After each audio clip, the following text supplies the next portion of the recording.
It's a big shock to me when I got the death penalty. I was scared. Over 50 women are currently imprisoned on America's death row. So many of these cases are horrible crimes. How did this person come to do an act so violent? They were wives, mothers, young women with their whole lives ahead of them. So how did they end up on death row? She was seen as evil. People said she was evil. She was an active participant in this horrific murder. We examine the crimes of 7 American women who were condemned to die. She cold-bloodedly murdered her own son. These people were kidnapped and buried alive. Nadine Smith told her, "You will die a slow death." And we discover what happened to them. She apologized to the families of the victims. Some escaped the death chamber. I came 2 days away from my execution. I had a fear of being strapped to that gurney. Others were not so lucky. In 1 year, the 3 women on death row were all executed. It was a terrifically cruel crime. I think justice was done. I've never wanted to die. I lost everything I ever cared about. Everything. Almost like every day is your last. I want to stay alive for me. Because if I'm going to die in here, I'm going to die for my truth.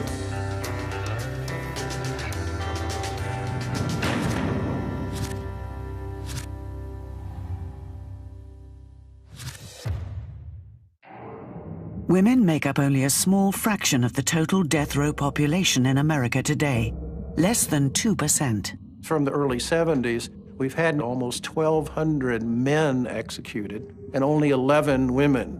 There's a general reluctance by juries to execute women. The thought of killing a woman, I think, is just not as palatable or as acceptable. But occasionally, juries do impose the ultimate punishment on female killers. Women are typically viewed as nurturers.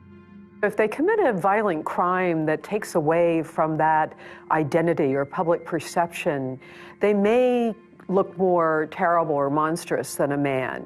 As a prosecutor, the goal is to try to convince the jury that the gender is not relevant. What's relevant is the facts and the law. A capital murder is a killing plus some other factors that make it worse. Killing 2 or 3 people, killing them through a torture, killing them during a robbery or a rape or a kidnapping. In some cases, geography determines the difference between a life sentence and a death sentence. State to state, it's going to be handled quite differently, and quite frankly, even from prosecutor to prosecutor. In the modern era, the states that have executed the most women are Oklahoma, Florida, and Texas. Texas has been the death penalty capital of the United States for a long time. It was in Houston, Texas, that a brutal double murder put one woman on death row for almost 20 years. On the night of the 3rd of March, 1980, a frantic young woman flagged down a police car and confessed to murder. I just wanted to admit to the crime. Pam said me and Mike killed 2 Bobs in Houston. She signed a 26-page confession. When I read how graphic her confession was, the hair on my neck stood up. 24-year-old Pam Perillo was one of 3 hitchhikers involved in the robbery and murder of 2 men. Mike held one end of the rope and told me to take the other end. The facts of the case were just so brutal. The state of Texas said she should die for her crimes. My confession is what got me the death penalty. What drove this young woman to commit such shocking acts of violence and then to confess? This case would never have been solved if Pam had not given a confession.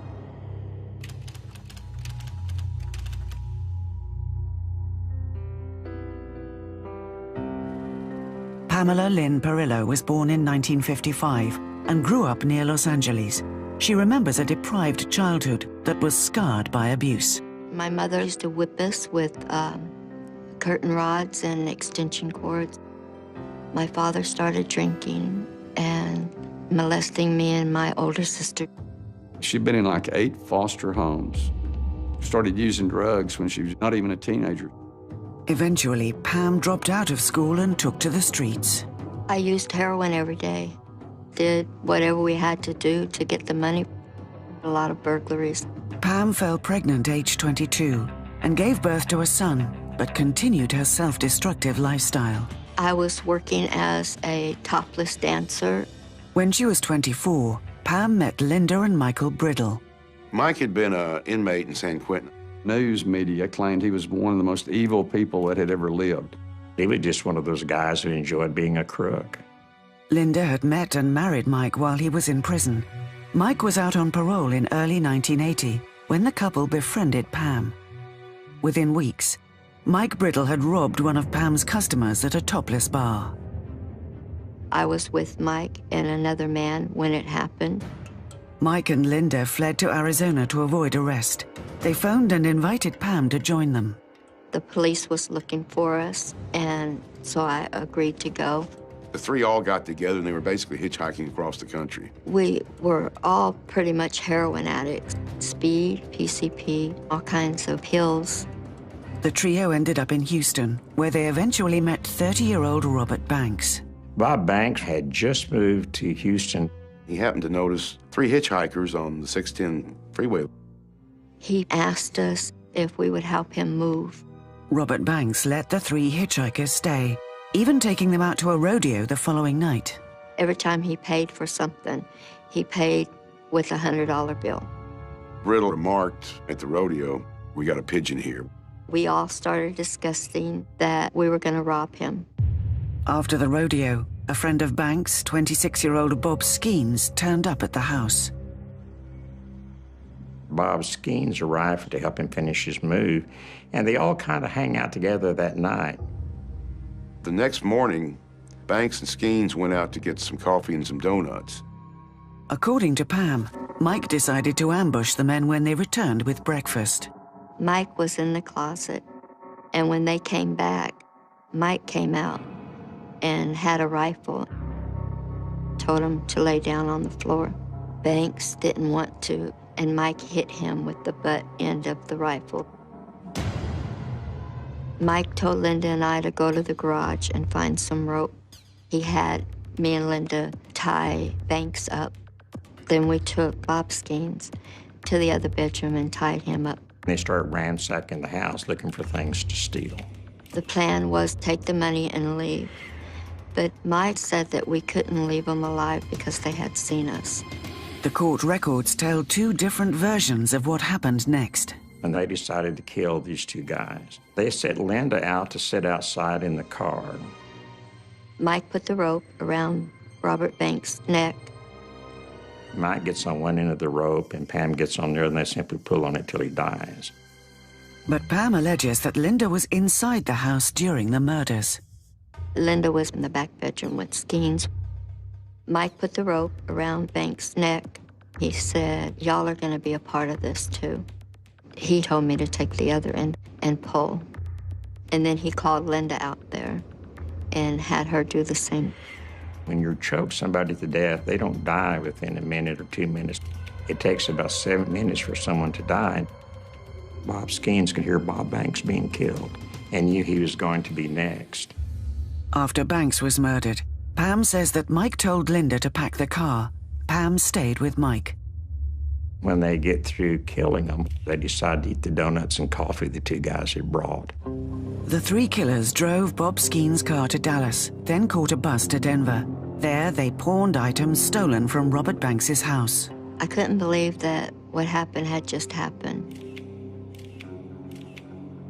Mike told me that he would never let me out of his sight after what we did.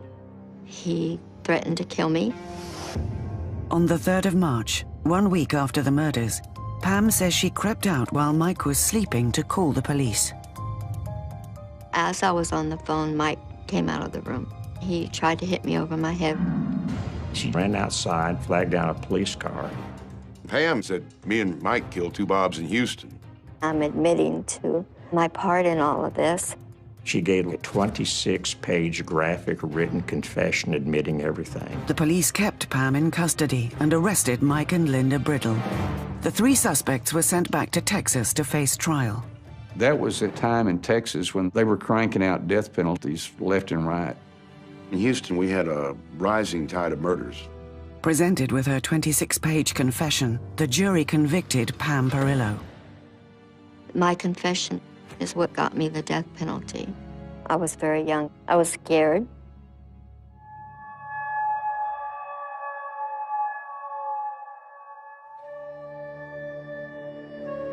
Linda Brittle never confessed to being part of the murders, and Pam's written confession didn't implicate her. Linda hit the jackpot on that one. She should have at least gotten some years in the penitentiary. Michael Brittle went on trial in 1982.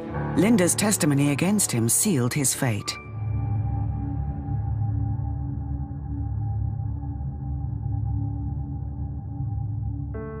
Pam Perillo spent 3 years on death row before a legal technicality saw her sentence reversed. She stood trial for a second time in October 1984. Robert Pelton was assigned to defend her. When I met her, she was a frightened woman. She had already been sentenced to death once. She just felt real guilty, and she didn't have much of a desire to live. Jim Skelton, Linda's former lawyer, was brought in to help with the case. In the first trial, they didn't bring anything out about her background. She'd been abused as a child. There's no excuse for killing 2 people, but it explained it all. The prosecution compelled Linda Brittle to give evidence against Pam. Linda was turning state evidence on me and claiming not to even be in the house. She kept lying. Also damaging to Pam's defense were the crime scene photos. What happened to those 2 Bobs was tragic. The photographs were something you couldn't even imagine. Pam's lawyer claimed Mike Brittle was the ringleader. Mike Brittle, he was a horrible human being. We wanted to paint a picture how Mike Brittle could take a middle-class girl like Linda to do all these things, and how much more easily it'd be to take someone like Pam, who came from a tragic background. I always thought that Pam and Mike were kind of co-equal.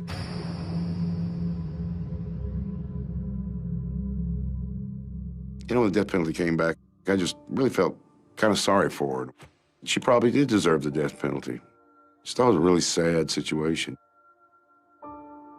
Perillo was sent back to death row. She was twice scheduled to be executed. I didn't have a fear of death, but I had a fear of being strapped to that gurney. I kept going over in my mind what I was going to say to the victims' families at my execution. Both times, she was granted a stay of execution. I came 2 days from my execution. I was walking into the visiting room to say goodbye to my family. The phone rang. It was my attorneys, and they said the Fifth Circuit has just given you a stay. I was jumping up and down. The officer, she was jumping up and down with me. But a fellow death row inmate was not so lucky. Carla Faye Tucker was my best friend for many, many years. We grew up on death row together. I learned what it was like to have a real sister. Tucker was executed in February 1998. I got very angry at God when they executed Carla, and I threw my Bible away. I had to realize it wasn't God that took Carla. She was ready to meet him. I miss her a lot. In 1999, a court of appeal again reversed Pam's death sentence. It was like this weight was just lifted off of me. They claim I had a conflict of interest because I had represented Linda in an earlier trial and took her on as a witness in Pam's trial. Perillo chose not to stand trial again. My son told me, Mom, please don't take that chance again. Instead, she accepted a life sentence with the possibility of parole. Pam was finally off death row. I went 20 years on death row without being able to touch my son because death row inmates visit behind glass. Now I'm able to hold my grandbaby. I've grown up a lot in here. I just want my life to mean something, that my experiences would deter somebody in another direction. She'll never be able to make up for what she did, but she's trying to help people now. What we did was wrong. It's not anything that goes away or that I ever stop thinking about. I'll never be able to give back what I took, and I pay for that every day. When Women on Death Row continues. Rex Carnley was brutally murdered. How young is too young to be executed? I had just turned 18. And later, We began to receive word that all three would be executed.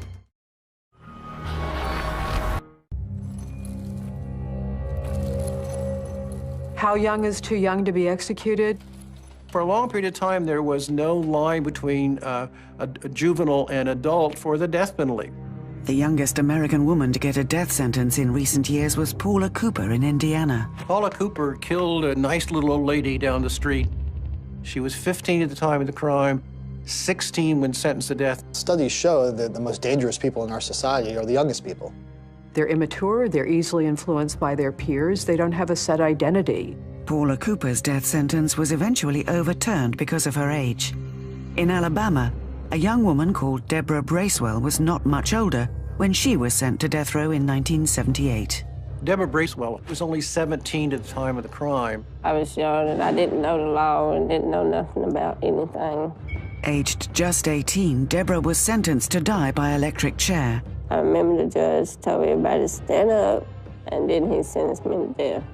She was the only woman on Alabama's death row at the time.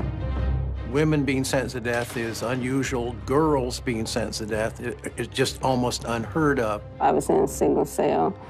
Nobody to talk to. I was locked behind 4 locked doors. What manner of crime could compel a jury to send a teenager to death row? This was a heinous crime of murder. Whoever committed this crime was a cold-blooded killer. They not only fired point blank into the head of Rex Carnley, they fired multiple times after that.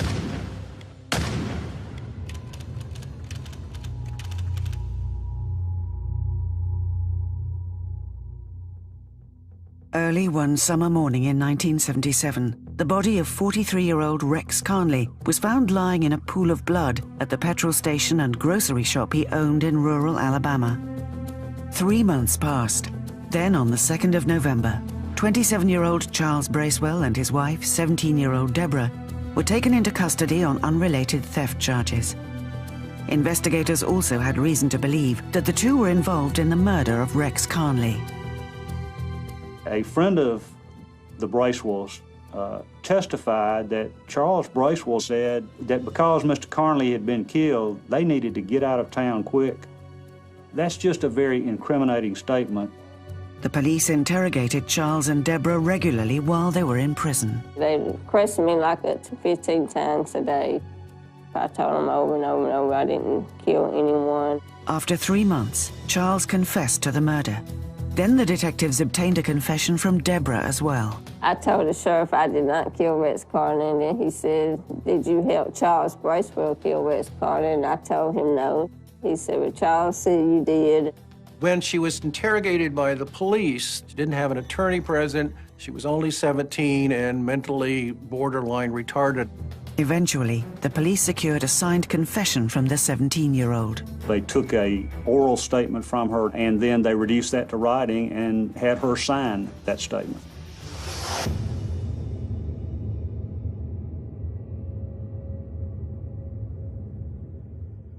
Deborah Bracewell and her husband, Charles, went to Rex Carnley's store to rob Carnley. According to Charles and Deborah's written confessions, Rex Carnley had let the couple into his shop. Once inside, Charles produced a gun and demanded money. Deborah's statement said she grabbed Carnley's 22-gauge pistol from behind the shop counter, climbed onto a stool, and shot Rex Carnley in the back of the head. Charles then shot him 8 more times in the face and head. Rex Carnley was brutally murdered during the course of a robbery when his billfold and $1,200 was taken. Deborah and her husband were both charged with the capital offense of an intentional killing during the course of a robbery. While Deborah awaited her trial in jail, her parents didn't visit. Didn't understand why my parents wasn't coming to see me.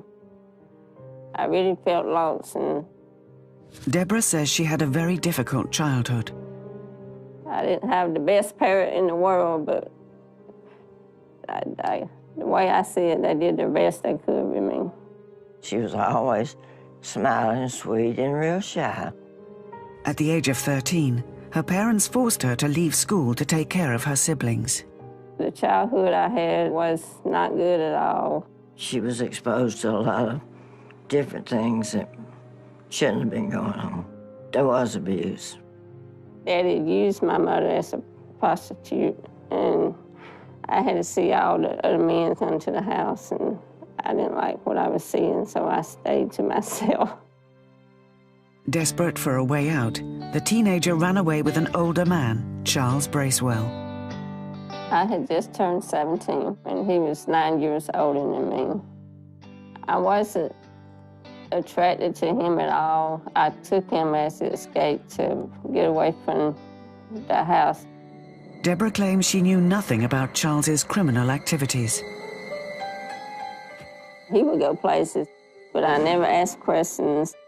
But the young woman found herself on trial for capital murder just days after her 18th birthday. They had no other evidence, really, beside that confession. Without that confession, they would never had a case against me. Deborah denied knowingly signing the confession that was the key evidence against her. And they said, Deborah, once you sign these papers, these is your release papers. I was so happy about getting out of that jail. I just thought I could trust the detectives, so I just signed the papers. She didn't start telling this story until the 1990s, 10 to 15 years after the crime. To confuse that with the release statement is far-fetched in my mind. She gave details of how it happened, what happened. Then you have a consistent confession from her husband. The confession had a tremendous weight in this case.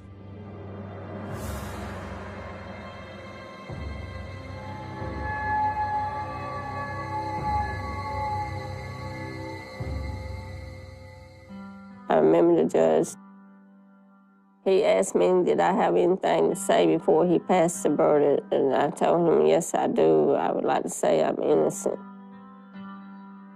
Then he sentenced me to death. I really didn't know what to think. I had just turned 18. I found out that she got the penalty from the family and from the papers. It was a terrible feeling. Back then, I was the only lady on death row. It wasn't a good feeling at all. It was tough. The question about what is appropriate as far as an age to be sentenced to death is an interesting one.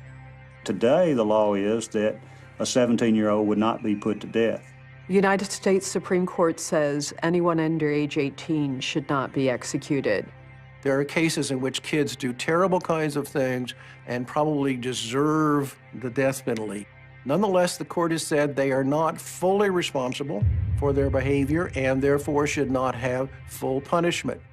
In 1981, Deborah's life was spared when the Alabama Supreme Court granted her a new trial because she'd been interrogated without a lawyer aged just 17.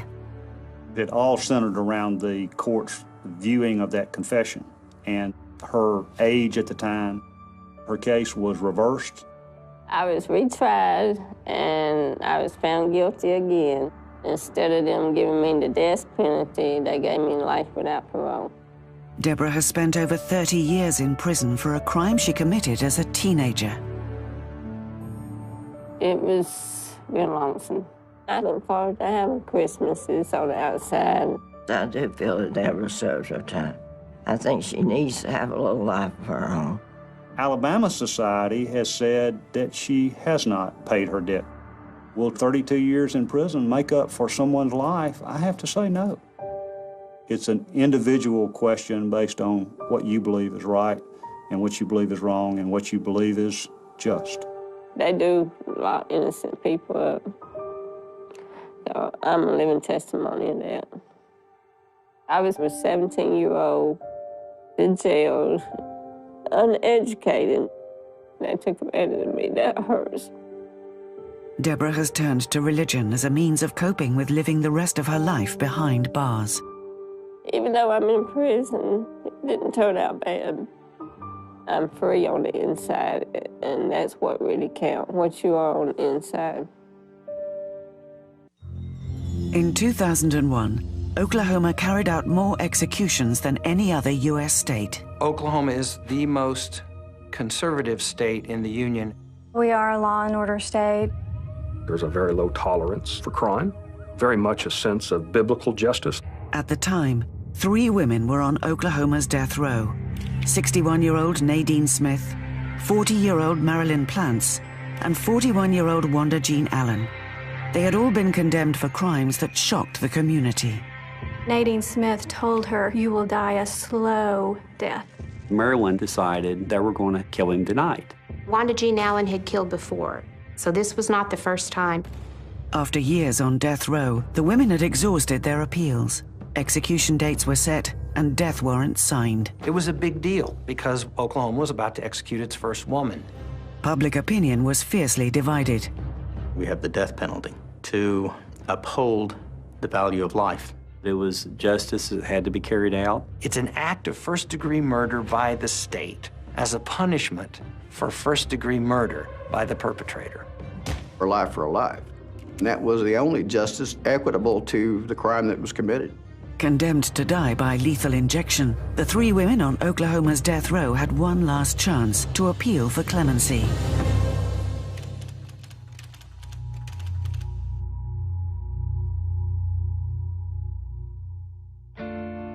Lois Nadine Smith came from humble beginnings. She was a preacher's daughter from rural Oklahoma. But as she grew up, she developed a hard reputation. Miss Smith was well known in the county as Mean Nadine. You know, she was meaner than any man. A lot of people feared her.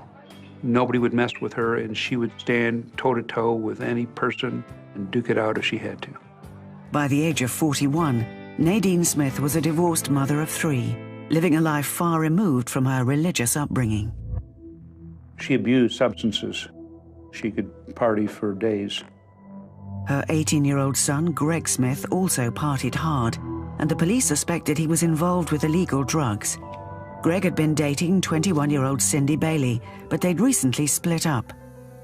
On the morning of the 4th of July, 1982, Nadine and her son Greg set out to confront his former girlfriend. She possibly was turning state's evidence on what their illegal activity was. It had something to do with drugs.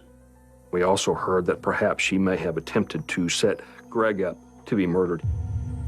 The police are not sure exactly why Cindy was targeted, but that morning, Nadine, Greg, and his new girlfriend, Teresa Baker, drove to a local motel where Cindy Bailey was staying.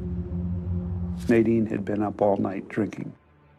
May have been taking some drugs. They asked Miss Bailey if she wanted to go partying with them, and she said yes, so she got in the car with them. As the 4 drove towards Gans, Oklahoma, the mood in the car turned nasty. Nadine accused the frightened girl of plotting to have her son Greg killed. Cindy denied the rumor. Nadine Smith told Cindy Bailey that she would never see Cherokee County again. She put on some black gloves and began to choke Cindy Bailey. She took a knife and stuck it into the neck. She had twisted the knife while it was stuck in her flesh in an attempt to torture her. The group drove Cindy to the home of Nadine's ex-husband, Jim Smith. There, Nadine held Cindy Bailey in a chair at gunpoint, taunting her by pointing the gun at her head. Jim Smith attempted to talk her out of it. He talked to Greg and said, "Greg, you've got to stop your mother." Jim Smith left the house, but Greg and Teresa stayed behind with Nadine. She shot Cindy Bailey. Nadine handed the gun to her son Greg. While he was reloading the gun, she jumped on the neck of Cindy Bailey. Nadine was essentially out of control. What happened was an act of pure defensive anger about this woman being threatening to her son. Nadine fired several more shots into the body of Cindy Bailey.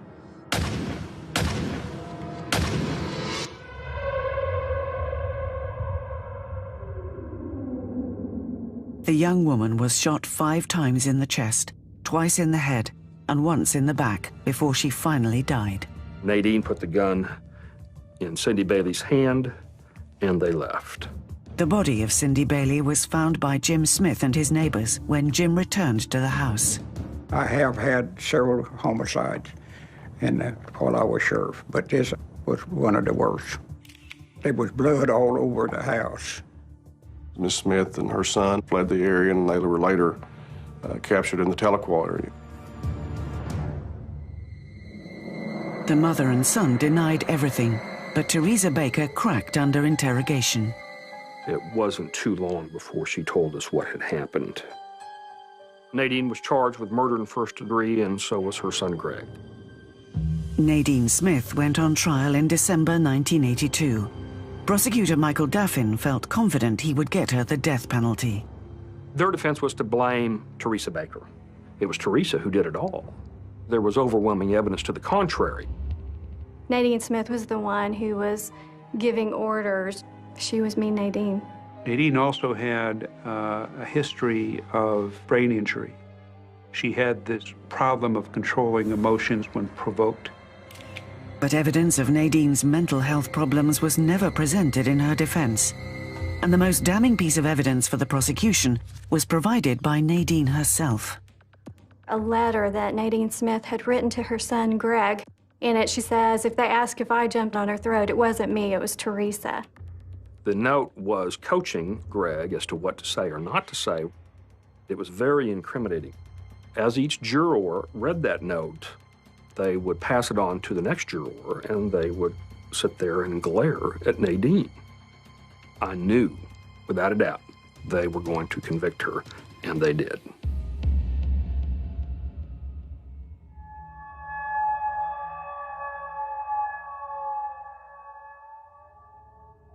In later appeals, Nadine claimed the trial was flawed because she shared the same lawyer as her son. The lawyer would make decisions protecting the son and to the detriment of the mother. Greg Smith was tried in Muskogee County and was sentenced to life in prison. I fully feel that Mrs. Smith got what she deserved. I defy anybody to read the transcript of this trial and not be outraged by what Nadine Smith did to Cindy Bailey. The death penalty was the appropriate penalty. Nadine Smith was put on Oklahoma's death row, where she lived for 6 years before being joined by Marilyn Plantz in 1989.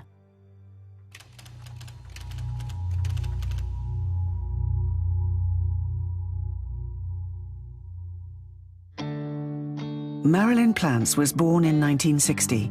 She grew up in a country town near Oklahoma City. She was always a fairly quiet, reserved kind of girl.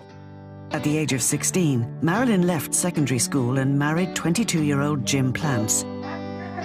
The couple soon had 2 children, Trina and Chris. Jimmy and Marilyn had a perfect marriage. You never seen them fight. Jim Plantz had worked in the Daily Oklahoman press room since he was a teenager, and he was working nights. He was a wonderful father and husband. Just a real outgoing, busy all the time guy. Absolutely loved his kids.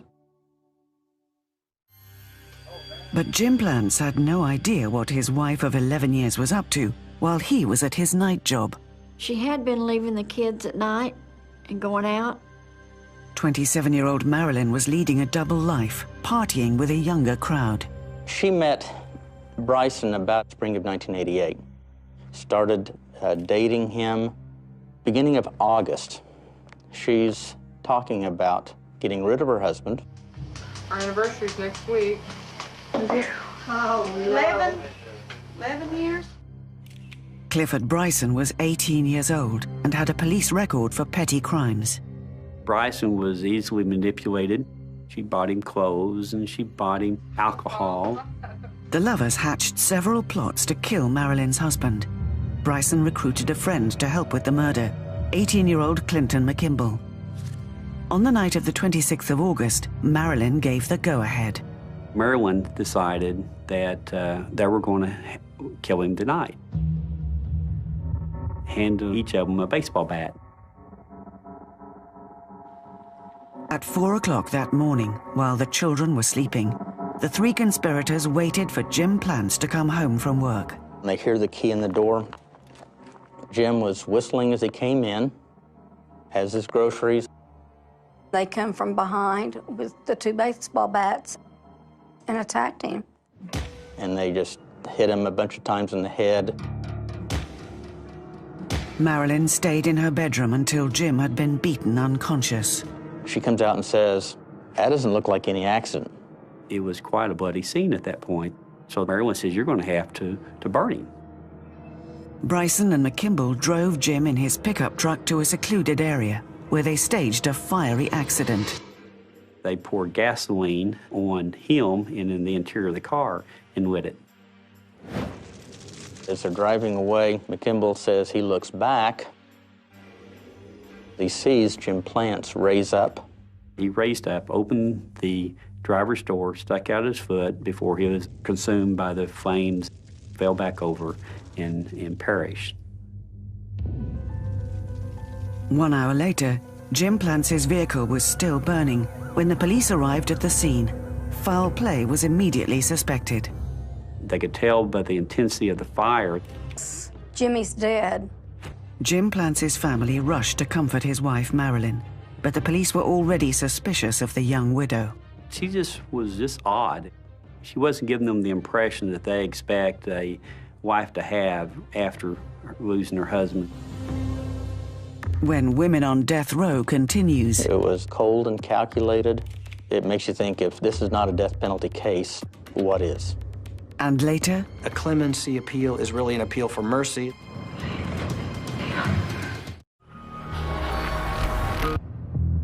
On the 26th of August, 1988, 33-year-old family man Jim Plants was savagely beaten and burned to death. The police didn't know who'd committed the horrific murder, but they had suspicions about Plants' 27-year-old wife, Marilyn. Investigators noticed some warning signs. She kept changing her story, which is a classic sign of... When the police searched her home, they found chilling evidence of Jim Plants' final hours. The carpet was soaked with blood. I found 2 baseball bats. Both of them contained blood. Marilyn was arrested on the 29th of August and charged with first-degree murder.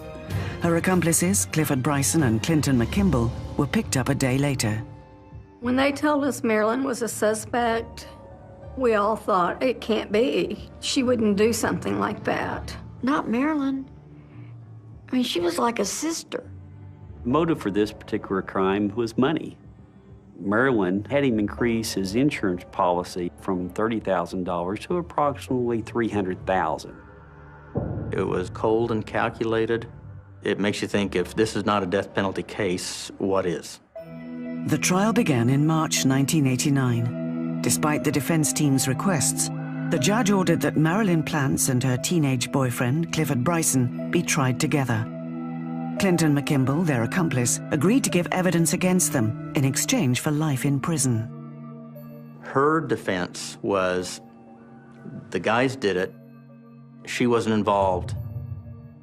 It was total denial. Maybe she wasn't the one holding the bat or the can of gas, but she instigated it.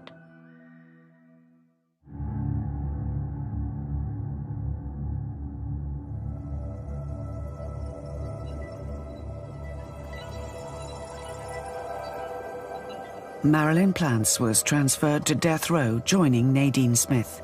Another woman, Wanda Jean Allen, would be locked up with them just 1 month later.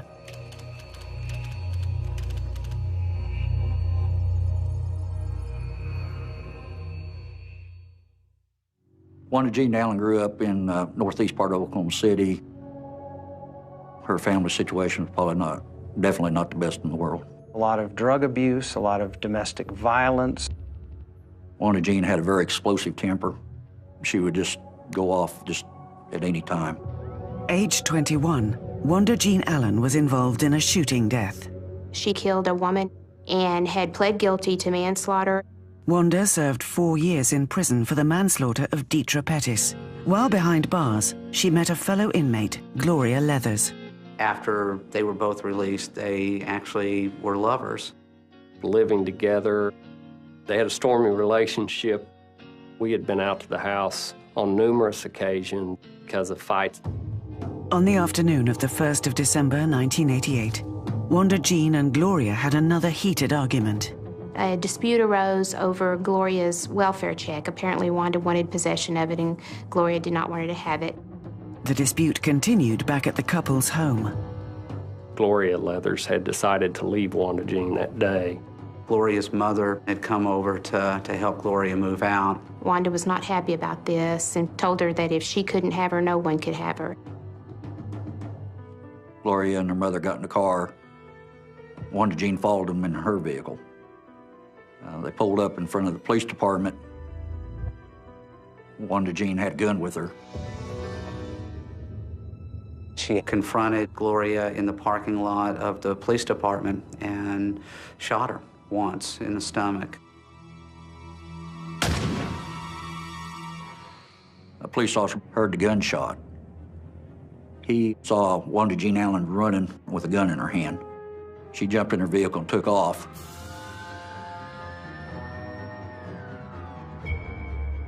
Gloria Leathers suffered a severe gunshot wound to the abdomen. 29-year-old Wanda Jean eluded the police for 4 days until they received an anonymous tip-off. She was arrested 70 miles south of Oklahoma City. Just before we started the official interview, I advised her of her rights again for the second time. And I told her, received a call from Mercy Hospital, and Gloria's passed away. She died about 20 minutes ago. You want me to get you some tissue? I think Wanda Jean Allen had a lot of remorse about the crime. She loved Gloria. Wanda Jean was charged with murder, and lawyer Robert Carpenter was hired to defend her. State prosecutors then announced that they would seek the death penalty for Allen. Bob Carpenter had never tried a death penalty case before. He asked the judge to recuse himself from the case, and the judge refused. Her defense at trial was self-defense. She argued that Gloria had a garden rake and struck her with it.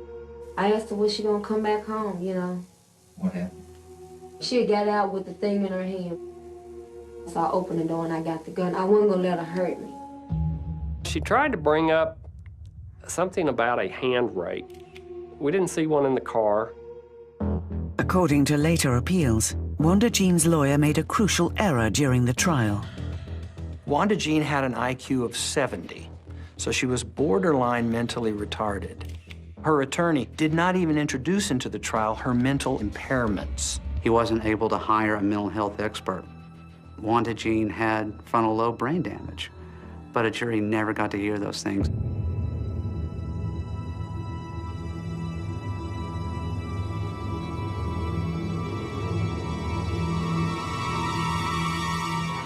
Wanda Jean Allen was imprisoned on death row next to Nadine Smith and Marilyn Plants. My duty was to visit the death row inmates on a weekly basis. When I met Wanda Jean, it was a very cold reception at first. Into the 4th year, something changed with Wanda. She was reading her Bible and she said, "What does this mean? And what does this mean?" The prison chaplain, Don Duncan, ministered to the women on death row for years.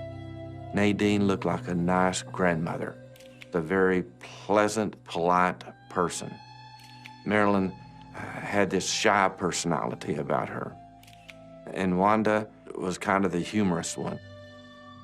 And we would study the scriptures. We never talked about their crime. Very seldom would we talk about their families. It was very painful for them to talk about their children and what they had done. In September of 2000, a local pastor baptized all 3 of them. They became a very close group to the point that they changed it. This is not death row anymore, this is life row. But that same year, the courts denied the final appeals of Wanda Jean Allen, Marilyn Plants, and Nadine Smith. The women of Oklahoma's death row had run out of time. We began to receive word that in the very near future, all 3 would be executed.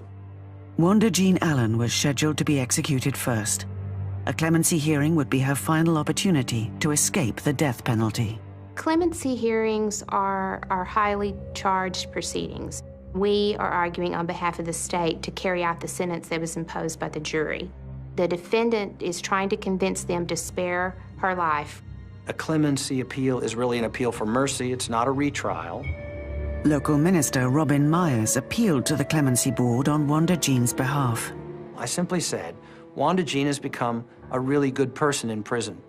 She knows what she did was wrong. We just want to try to get her life in prison without parole. The defense team also asked that Wanda Jean's mental impairment be considered, but the state argued that she knew enough to be accountable. She had a job, she functioned in society, she paid the bills. She could function just fine. I think she knew right from wrong. Wanda Jean was invited to address the Clemency Board and make a plea in her own words. She sat down, and in my opinion, the wheels came off. She couldn't articulate what she wanted to say. She was extremely emotional. It was very difficult for her to speak. She apologized to the families of the victims. I'm very ashamed and very sorry about what I did. Please, Leon. Please, Leon.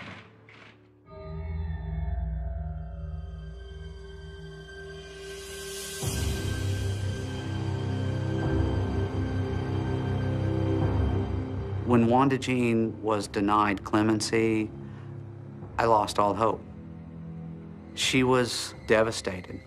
Just no way to describe it except she was devastated. When Women on Death Row continues. Wanda Jean really believed right up to the very end that her life was going to be spared. She deserved just as much mercy as she had shown him, which was absolutely none. And later? You don't want to believe that that kind of evil exists.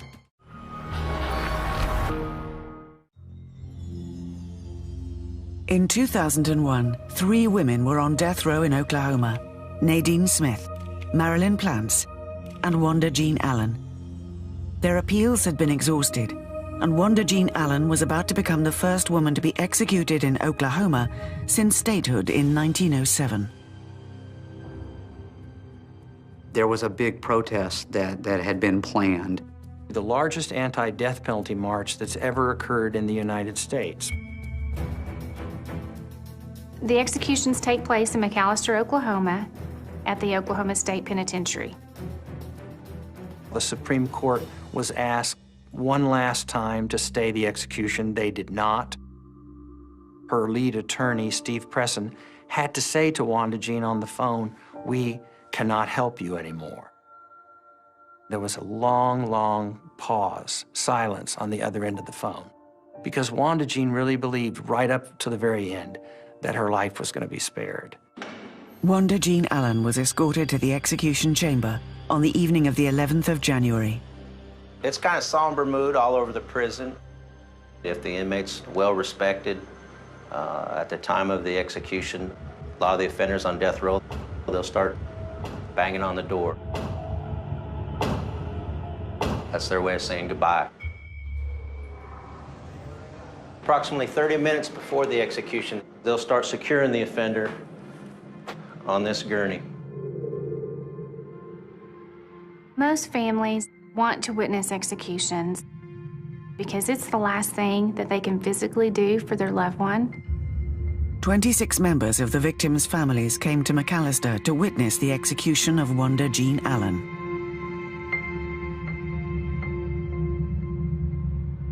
We walked into this room, those blinds opened up, and you could see Wanda Jean laying on the gurney. I'm at the head of the gurney. I'm probably 18 inches from her head. We were able to talk with each other. The warden asked her, "Do you have a last statement?" She raised her head up and said, "Forgive them, Father, for they know not what they do." The first drug that is administered puts them to sleep. The second drug will stop the diaphragm, and then the third drug will kill the heart and the brain. Once the process has begun, it usually takes about 5 minutes. We have a team on standby to save the offender for any last-minute stays. She raised her head up, looked over at us, stuck her tongue out, and that was it. She was gone. Wanda Jean Allen did not deserve to be executed, in my opinion, because no one deserves to be executed from a moral standpoint. That didn't balance the scales of justice. Not a single member of the victims' families said, please execute Wanda Jean. Justice was served in Wanda Jean's case. She had killed before. She's the type of person that the death penalty is intended for.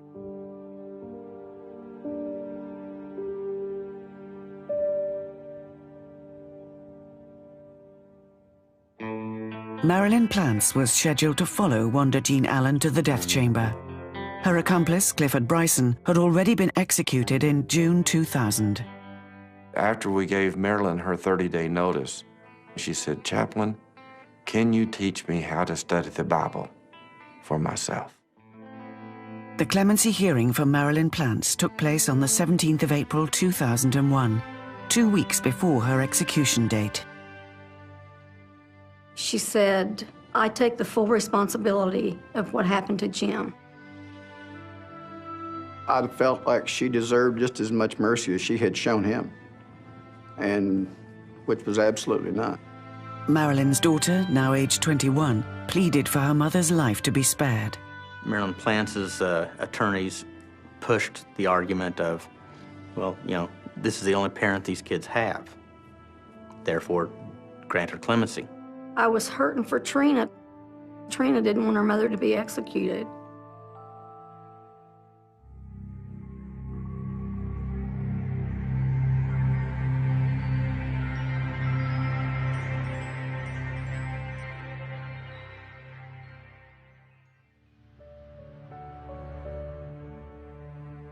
She said, "Chaplain, I want you to read these scriptures.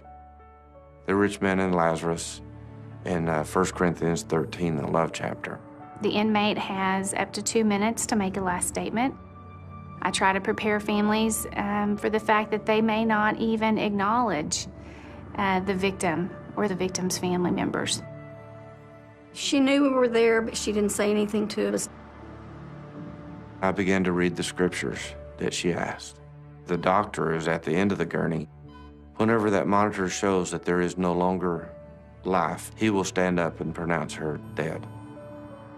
Marilyn died long before I finished those 2 short passages. But he did not stand up. He let me read those. Until the day that they executed her, I harbored that hatred and that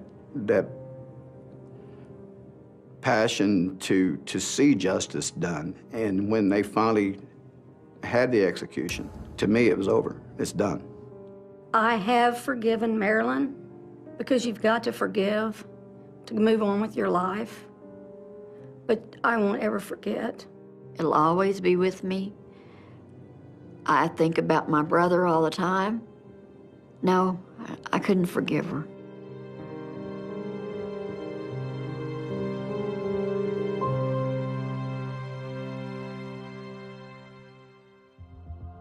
After Marilyn's execution, I said, I no longer can do this. I began to have nightmares. Nadine Smith was now the only woman on Oklahoma's death row. Nadine thought that God had saved her for the last to help Wanda Jean and Marilyn through their executions. Nadine's lawyer, Gregory Pichet, faced the clemency board in a last-ditch effort to save her life. I wanted to try to provide an explanation. How did this person come to do an act that was so violent and so inhumane? Nadine was very protective of her son, Greg. It resulted in an outrageous act. She was deeply remorseful about the pain that she'd caused. Nadine chose not to attend her own clemency hearing. She was absolutely convinced that there was no option for clemency. She had a lot less faith than we did. She was right, we were wrong.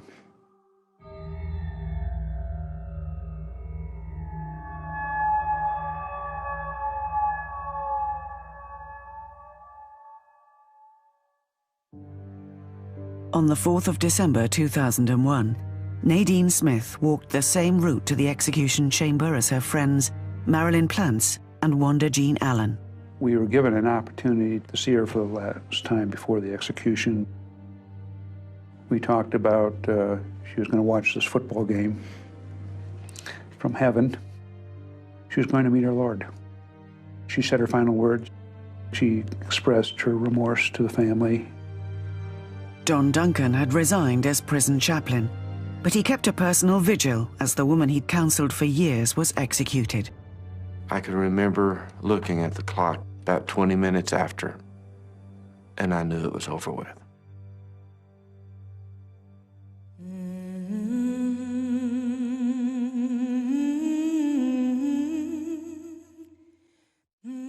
Oklahoma has chosen to have the death penalty as a punishment. The people of Oklahoma voted that, and that's what they have chosen. We kill people to prove how wrong it is to kill people. We're not just killing a murderer, we're dealing with a human being. And if you're a person of religious faith, you believe every human being has value and worth. What about the value of the victim's life? Isn't that worth something? It's a process that leaves a lot of victims with a lot of grief. Nobody comes out clean. When you talk about justice being served for victims, there's going to be as many answers as you ask the question. For most family members that I work with, there is justice. The death penalty shows that we do have a lot of respect for human life, in that we do give the ultimate penalty when you take another person's life. We spend a lot of resources, money, arguing whether somebody lives or dies. I think that there's a better way to spend that money, and maybe look at putting it back into the communities that raise Wanda Jeans.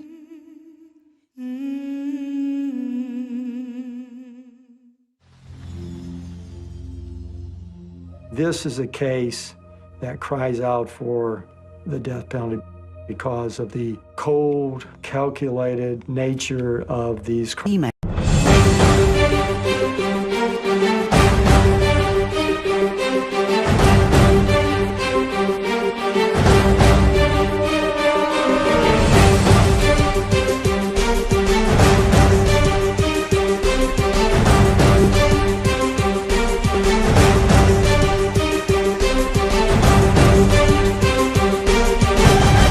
Serial killer. She was bold, very bold in her crimes. Here's a woman engaged in a very methodical plan to kill for money. Women tend to commit different crimes than men. They tend to kill someone close to them, family member, friend. Primary example of that is Judy Bueno in Florida. You never would have thought Judy was a dangerous person, where actually she was one of the most dangerous women I've ever come in contact with.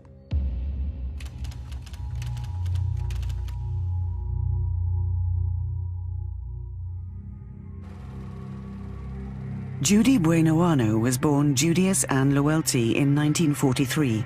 Her mother died when she was 2, and her father remarried. She was raised in difficult circumstances. There were 5 stepbrothers and a stepmother. She was very much abused in that family constellation. Judy claimed that she was beaten, starved, and forced to work like a household servant. By the age of 14, she'd had enough. She completely lost it, threw hot grease over her brothers. She was taken to a detention center. She would never return home. Judy graduated from a girls' reform school and 2 years later gave birth to a son, Michael. Michael's father was a mystery. She had him as an illegitimate child at 18. The young mother married an Air Force officer, James Goodyear, in 1962. The couple had 2 more children before Judy's husband was posted to Vietnam.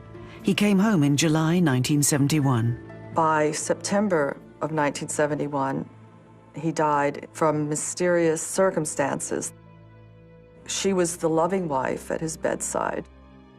She collected life insurance. That became an aha moment for Judy. By having an insurance policy on someone, she could get the money she needed. Judy spent the next several years with a boyfriend, Bobby Joe Morris. She had a very charismatic personality and kind of dominating, especially with men. When they moved to Colorado in 1977, things took a turn for the worse. She started giving him arsenic, and it started making him sick. And within a year, Bobby Joe Morris is in the hospital, dying of the same strange symptoms. She would bring containers of Hawaiian punch right under the noses of the nurses and the doctors. Bobby Joe Morris died in January 1978. His doctors were mystified, and an autopsy failed to spot the arsenic in his body. Very often, pathologists don't check for arsenic. You usually would never get arsenic by mistake. It has to be given to you. 3 separate life insurance policies had been taken out on Bobby Joe Morris a couple of months before he died. With the insurance money, Judy bought a home near Pensacola and started a new life. She legally changed her last name to Buenoano, Spanish for good year. She had a very nice house in an area called Whisper Bay. Her oldest son, Michael, dropped out of high school in the 10th grade and joined the Army. Michael came home for a holiday leave. She starts giving him the arsenic. It didn't kill him. It just made him really, really sick. With heavy metal poisoning, and arsenic is a heavy metal, you start getting different kinds of symptoms, and one of those symptoms is paralysis. He ended up being a paraplegic. He had leg braces on. Within months, Michael's health had deteriorated, and he had to leave the Army. He was discharged into the care of his mother. The very day that he came home from the Army, Judy arranges to go on a fishing trip with Michael and the younger brother, James.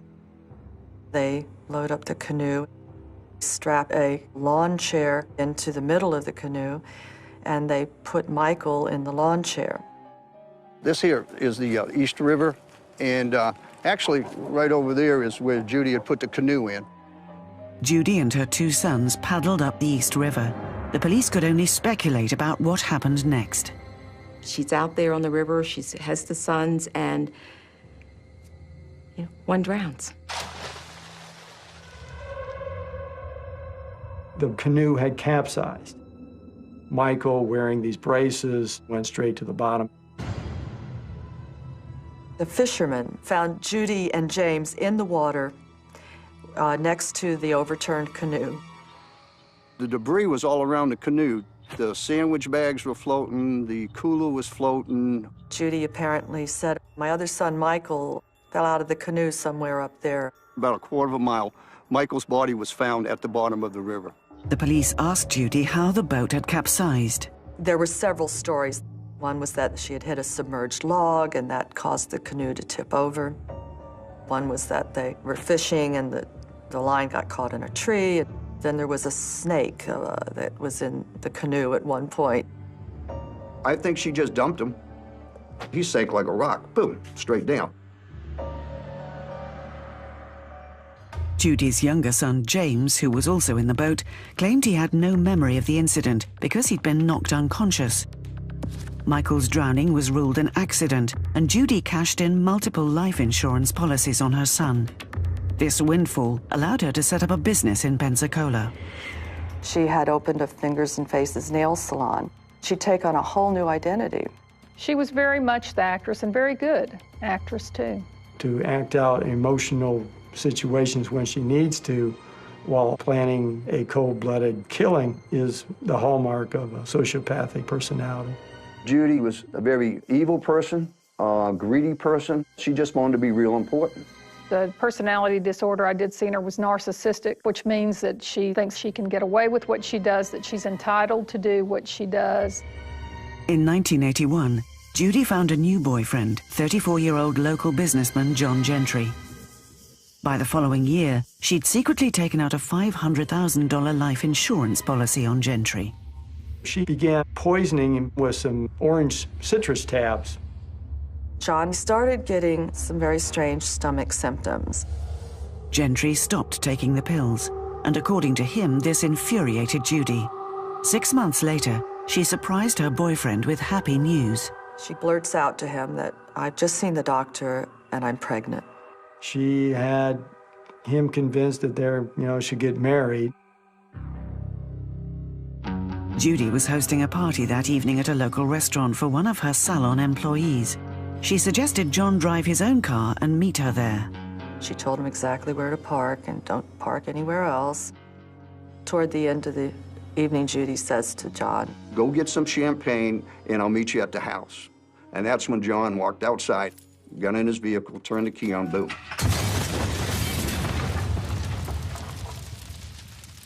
Five sticks of dynamite in the trunk of his car had ignited. Amazingly, he doesn't die.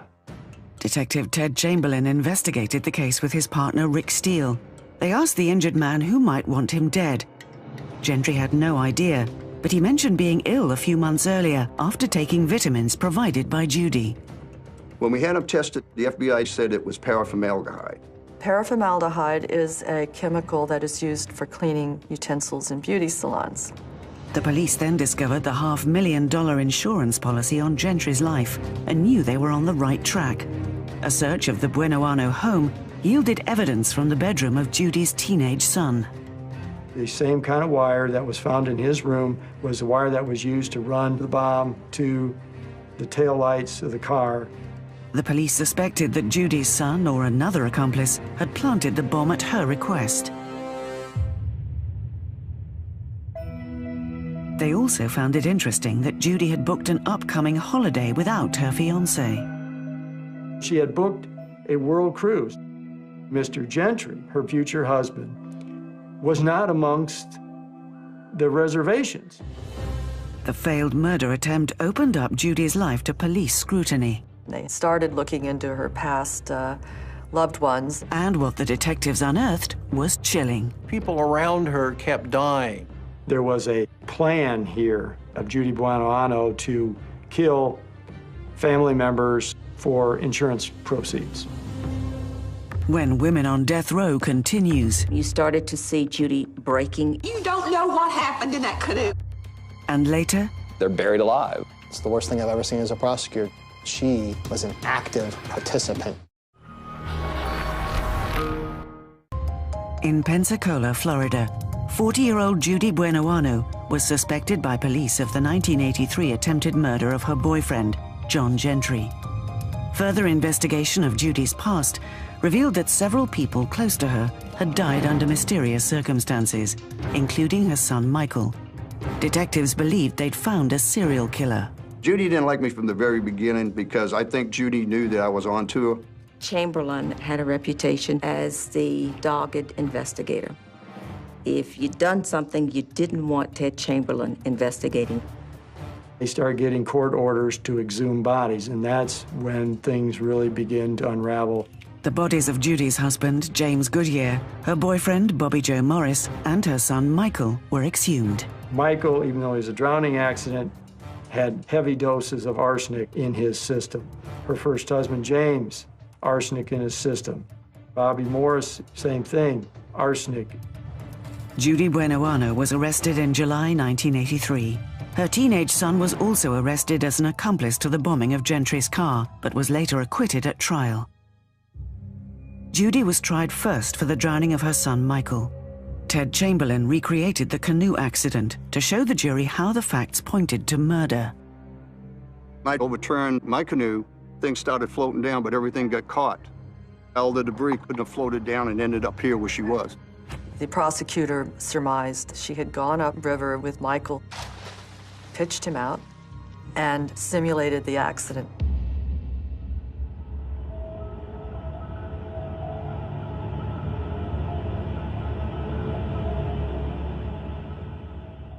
In October 1984, Judy stood trial again, this time for the attempted murder of John Gentry.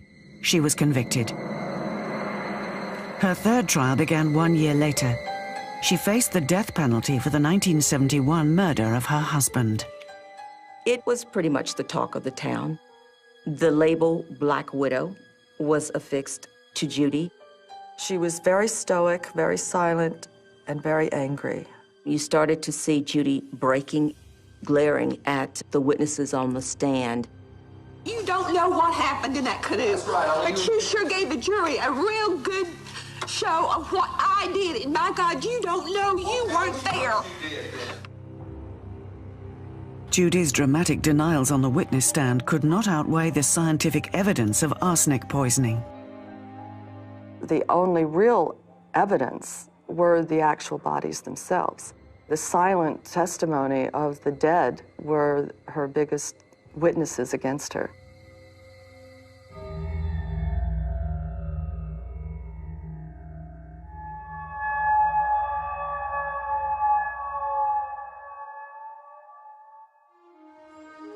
Judy Buenoano spent 12 years on Florida's death row. News reporter Sue Strawn had been a regular customer at Judy's salon before the crimes were uncovered. Sue was the only person to whom Judy gave an interview before her execution. I, even at that point, had a hard time seeing her as a murderer. There was that softness. She could pull you in very easily. I think they just didn't have any other leads whatsoever. They never investigated anybody else. I've always thought, why? Why did you single me out? She denied ever killing anyone. I think she truly believed that she was innocent, that she really didn't do these things. Conviction said that you pushed him out of a canoe. And who said that? What witness said that? What witness said that? The prosecution said that. No witness said that at all. The sociopath would not admit guilt. They will not let you have the satisfaction. I did not murder my son. It was a tragedy. I've never lived it.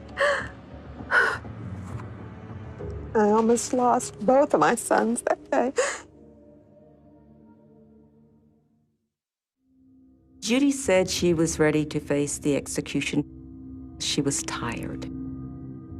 And truly, I think she was ready to go.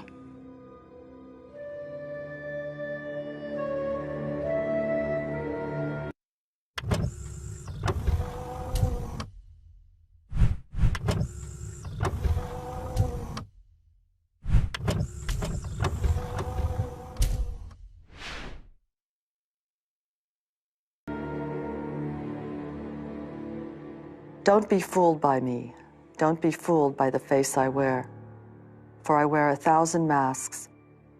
Her head was shaved. They sat her down in the chair. The fellows strapped her in. Masks I'm afraid to take off, and none of them are me. They put the mask over her. They asked her if she had any last words, and she just shook her head no. Pretending is an art that's second nature to me. But don't be fooled. For God's sake, don't be fooled.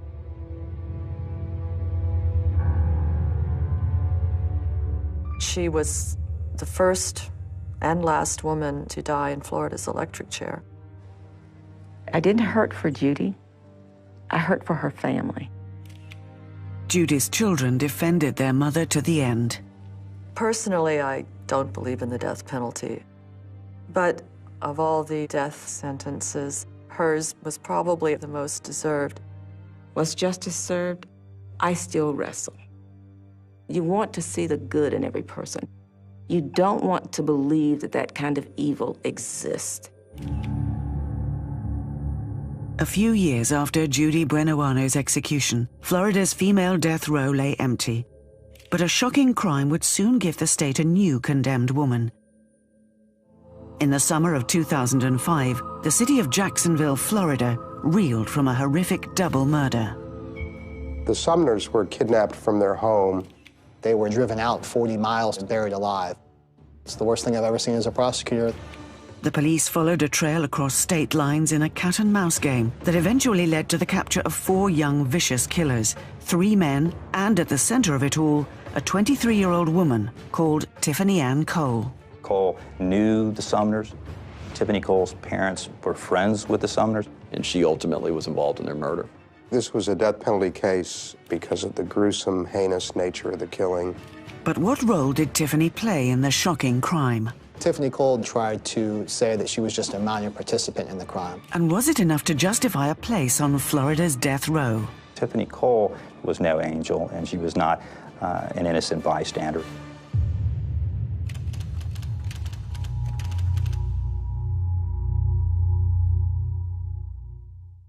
Tiffany Ann Cole was born on the 3rd of December 1981. She grew up in Charleston, South Carolina. She had a pretty normal upbringing. She had a mother and a father that loved her. Tiffany played in the band in school and was a cheerleader. But as a teenager, Tiffany went off the rails. She dropped out of secondary school and got mixed up with drugs. Tiffany admitted that she used and sold cocaine. In 2005, her father was diagnosed with cancer. Tiffany took care of her terminally ill father. A retired couple, Reggie and Carol Sumner, lived next door. They also helped Tiffany's father. Carol and Reggie had just found each other. They were close friends in high school and reunited after all of those years and got married shortly thereafter. They were both in very poor health. Carol had cancer, had gone through some chemotherapy. Reggie had horrible diabetes. The Sumners decided to move to Jacksonville to enjoy their retirement. They were going to spend the rest of their time together enjoying what time they had despite their health difficulties. Just before the Sumners moved, they sold their car to Tiffany Cole, the daughter of their neighbor. It would prove to be a fatal connection. In May 2005, 23-year-old Tiffany was out with friends in Myrtle Beach when she met Michael James Jackson. Jackson stole her cocaine and money from a hotel room. So that's how these two met, and I guess Tiffany Cole fell in love with the man that robbed her. Michael Jackson was 23 years old. I would use the word sociopath. He was someone who fancied himself as a player. He had never really held down a job. Tiffany and Michael spent the next month together, partying and taking road trips. But the high life didn't last long. Tiffany Cole and her boyfriend had run out of money. In June, they drove to Jacksonville, Florida, to visit Michael's friend Alan Wade. Tiffany knew that Reggie and Carol Sumner, the retired couple who'd sold her their car, now lived in Jacksonville. The Sumners told Tiffany that if you ever need a place to stay, then our home is open to you.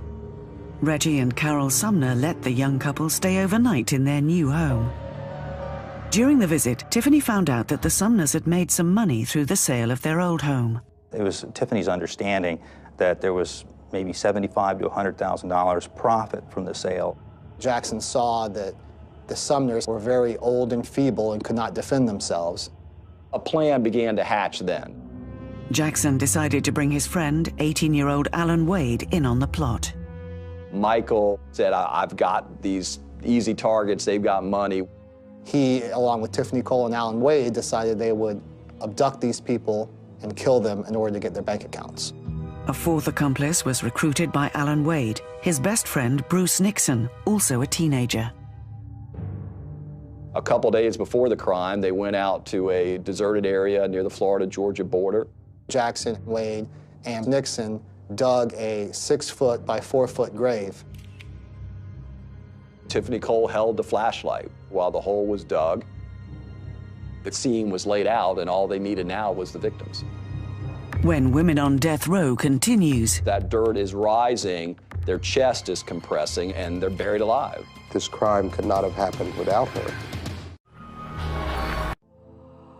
In July 2005, 23-year-old Tiffany Cole and 3 young men plotted to commit a brutal home invasion robbery in Jacksonville, Florida. Their intended victims were a retired couple, Reggie dug a 6-foot by 4-foot grave where the Sumners were going to be placed.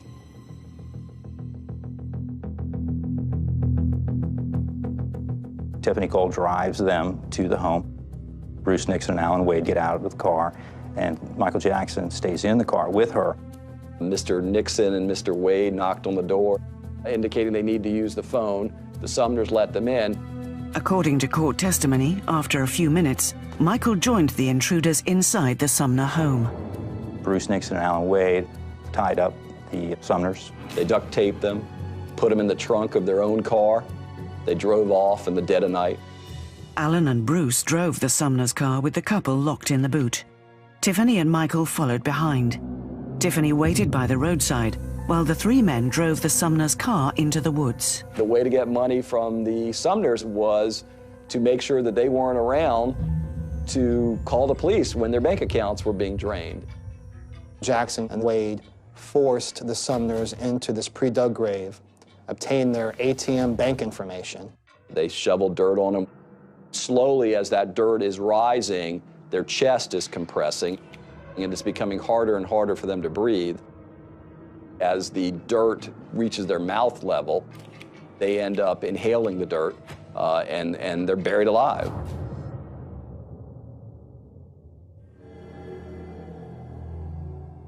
Everything that happened at their death scene, it's really, it's unimaginable. But it happened. The killers wasted no time before cashing in on their crime. They were accessing the ATM cards at every opportunity. Tiffany Cole actually goes back with Mr. Wade after the murder. They take more of the Sumners' property, jewelry, computers. And Tiffany Cole was the one who was pawning the items for additional money. The Sumners' daughter, Rhonda, tried to get a hold of her mom and just simply could not get her on the phone and knew something was wrong and called the police. Police investigators feared for the safety of the missing couple. The Sumners' car had been found abandoned, and someone was accessing their bank account. They had pictures of Michael using the Sumners' ATM.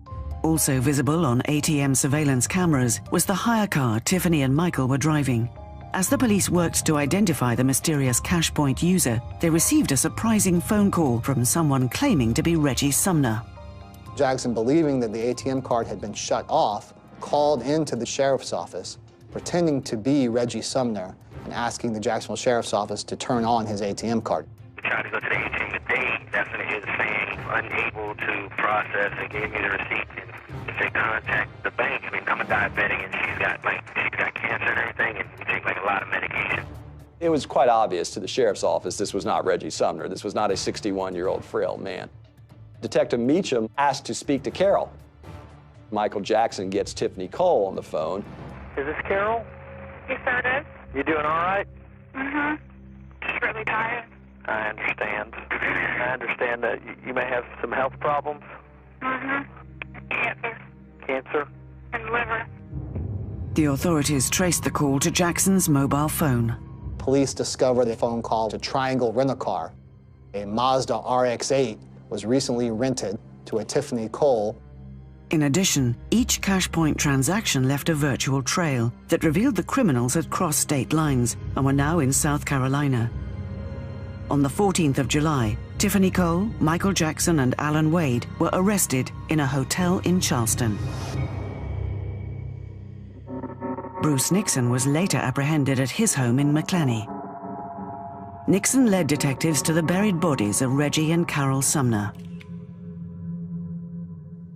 In jail, Michael Jackson heard that Bruce Nixon had talked to the police. He took him to the grave site and everything. Oh, my God, man. He took him to the...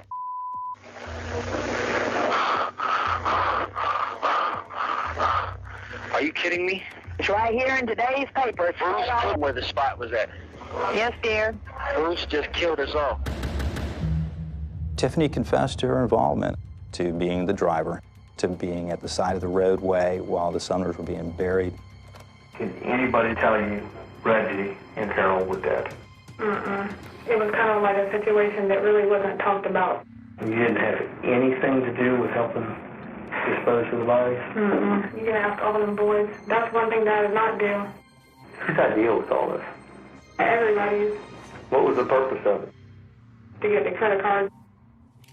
What happened on July 8th, 2005, frankly, is the most heinous murder I've ever been associated with. Those words, buried alive, just resonated in this community like very few other murders have.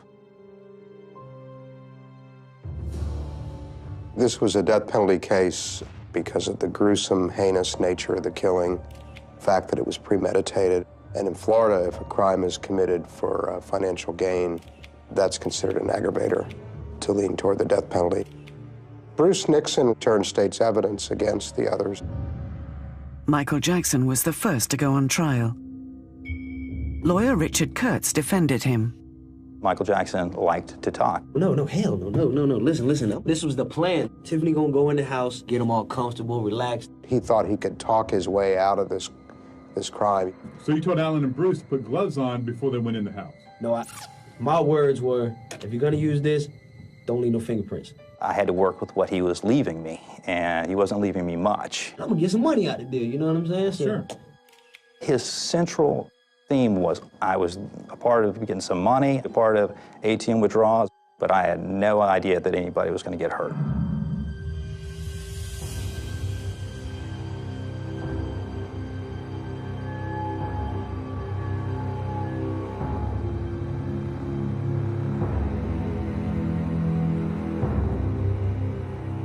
Tiffany Cole went on trial in October 2007. If prosecutors were successful, she would soon be the only female on Florida's death row. But would a jury condemn this young woman to death? You want to make sure that you don't have any jurors that are going to say, I believe the death penalty is appropriate, but I just can't do it because it's a woman. Tiffany Cole's defense team was trying to run kind of a two-pronged defense. Michael Jackson made me do it, and if you don't believe that, I never thought they were going to get hurt. I'm not going to say that Michael Jackson didn't have some influence. The point is, Michael Jackson never meets Reggie and Carol Sumner without Tiffany. She was the only one who knew the Sumners. This crime could not have happened without her. She was an active participant in all of this crime, beginning, middle, end.